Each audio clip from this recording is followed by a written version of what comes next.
Viewers, मैं अपने channel में आपका स्वागत करती हूँ। आज हम बच्चों को दिस एंड दैट के बारे में बताएंगे कि इसको इजी वे में हम किस तरह से समझा सकते हैं।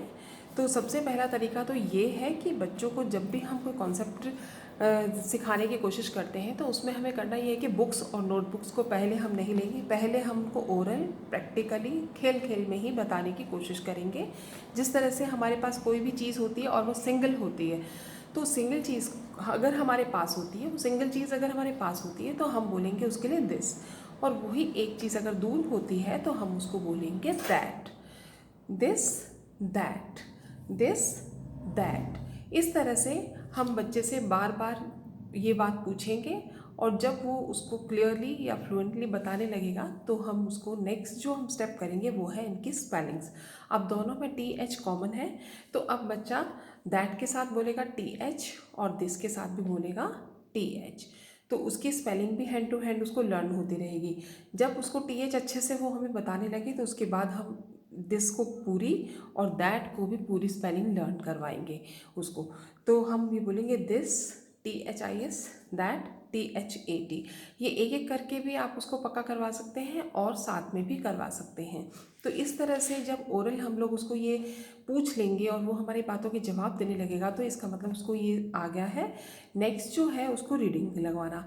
तो जैसे कि ये लिखा हुआ है, आप कहीं भी लिख के टी एच आई एस लिख दीजिए, पूछिए क्या है और फिर बच्चे को बोलो कि जाओ खेल के आओ। जब भी हम बच्चे को पढ़ाई करवाने लगते हैं तो उसको अपने पास बिठा के रखने का लालच मत करिए। उसको ये बोलिए तो आपका काम हो गया, उसने आपको दिस बता दिया, दैट बता दिया, अब आप उसको खेलने जाने दो। और जब आपको लगे कि हाँ अब थोड़ी देर हो गई है, अब मुझे फिर से उसको ये चीज़ पूछनी है, तो आप उसको बुलाओ, एक एक चीज़ पूछो और उसको खेलने जाने दो।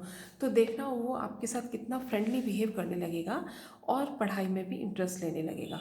तो पार्ट्स में पढ़ाई करवानी बहुत ज़रूरी है। तो ये हुआ हमारा दिस एंड दैट का ओरल। अब जो हमें रिटर्न करवाना है, रिटर्न हम दो तरीके से करवाते हैं बच्चों को इसमें। जैसे कि ये है, इसमें पहले भी पिक्चर बनी हुई है और बाद में भी। दिस के लिए फ्रंट पे है और दैट के लिए बाद में है। तो ये तरीका जो होता है इसमें बच्चा अपना दिमाग नहीं लगाता है और इसमें बस पिक्चर देखता है और वो दिस और दैट लिख देता है। लेकिन हमें उसका माइंड यूज़ करना है, उसको संभाल के नहीं रखना है। तो उसके लिए मुझे दूसरा जो कॉन्सेप्ट है वो ज़्यादा बेटर लगता है। बाकी आप दोनों ही उसको समझाइए, क्योंकि उनके स्कूल में जो भी पैटर्न फॉलो करना होता होगा आपको तो वही फॉलो करना है। नेक्स्ट है ये दूसरा वाला। इसमें ये है कि दोनों पिक्चर एक ही साइड में बनी हुई है। डिफरेंस हमने ये रखा है कि जो दिस वाला है उसके लिए हमने एरो छोटा रखा है, यानी कि वो चीज़ हमारे पास है, डिस्टेंस कम है। और जो दैट वाला है, दूसरा वाला जग है, उसका हमने डिस्टेंस ज़्यादा रखा है, एरो बड़ा बना के वो हमने डिस्टेंस दिखाया कि ये हमसे दूर है। तो दिस दैट, इस तरह से बच्चा उसको थोड़ा सा माइंड यहाँ पे यूज़ करेगा बच्चा और इस तरह से इसको लिख लेगा।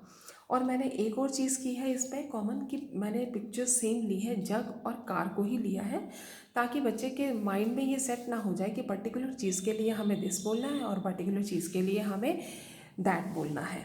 तो इसलिए मैंने पिक्चर्स सेम लिए कि इन्हीं पिक्चर्स के थ्रू ही हम ये चीज़ें उसको कॉन्सेप्ट समझाएंगे। ये हमारा दिस और दैट का जब कॉन्सेप्ट क्लियर हो जाता है बच्चों का, तो फिर हम लेंगे दीज और दोज। ये काम हमें एक दिन में नहीं करना है, आप 2-3 दिन लीजिए, क्योंकि जितना धीरे धीरे उस चीज़ को वो सीखेगा उतना उसके माइंड में रहेगा। अगर झटपट वो किसी चीज़ को करेगा तो झटपट वो भूलेगा भी, तो हमें भूलवाना नहीं है उसको। अब दीज, दीज किस चीज़ के लिए आता है? जब हमारे पास एक से ज़्यादा चीज़ें होती हैं तो हम उसके लिए दीज यूज़ करते हैं। जैसे कि ये है, अब मेरे पास ये 2 ग्लास है, 2 ग्लास है। अब ये दोनों ग्लास मेरे पास हैं, तो मैं बोलूँगी दीज आर ग्लासेस। अब इनको मैंने दूर रख दिया है तो मैं बोलूँगी दोज आर। अब दोज दूर के लिए एक से ज़्यादा है, दीज पास के लिए एक से ज़्यादा है, तो these are glasses, those are glasses. और इनकी स्पेलिंग्स लर्न करवाने का जो तरीका मैंने पहले बताया है कि पार्ट्स में हम करवाएं तो ही उनको इनकी स्पेलिंग्स अच्छे से याद हो जाएगी। और रीडिंग ज़रूर करवाएं, बार बार एक एक। आप थोड़ी थोड़ी देर में सिर्फ सिंगल दीज पढ़ने के लिए बुलाइए उसको, दीज पढ़वाइए, दोज पढ़वाइए, तो उसको भी ये लगेगा कि मेरे पास मम्मी ने तो बहुत थोड़ी देर के लिए मुझे बुलाया है और मुझसे एक काम पूछती है, मम्मी भेज देती हैं। तो वो आपकी जो ये तरीका है उसको आपको सपोर्ट करेगा और जल्दी पढ़ाई सीखेगा और उसका पढ़ाई में इंटरेस्ट भी क्रिएट होगा। अब नेक्स्ट इसका जो हमने करना है, दीज आर जग्स, वही डिस्टेंस मैंने बताया है, डिस्टेंस के ज़रिए बताया है। और एक और चीज़ हुई है यहाँ पे कि मैंने कार्ड्स की संख्या बढ़ा दी है। जग दो दो थे, यहाँ कार्ड्स मैंने 3 कर दिए हैं। तो हम यही बच्चे को बता सकते हैं कि दीज और दोज जहाँ आएगा वहाँ पिक्चर्स एक से ज़्यादा, यानी कि 2 3 4 5 6 कितनी भी हो सकती हैं, लेकिन एक से ज़्यादा होगी, तभी हम दीज और दोज यूज़ करेंगे। और इन शीट्स में इज़ और आर भी लिखा हुआ है, जो कि अभी हम बच्चों को इसमें इन्वॉल्व नहीं करेंगे, वो हम अलग से टॉपिक लेंगे।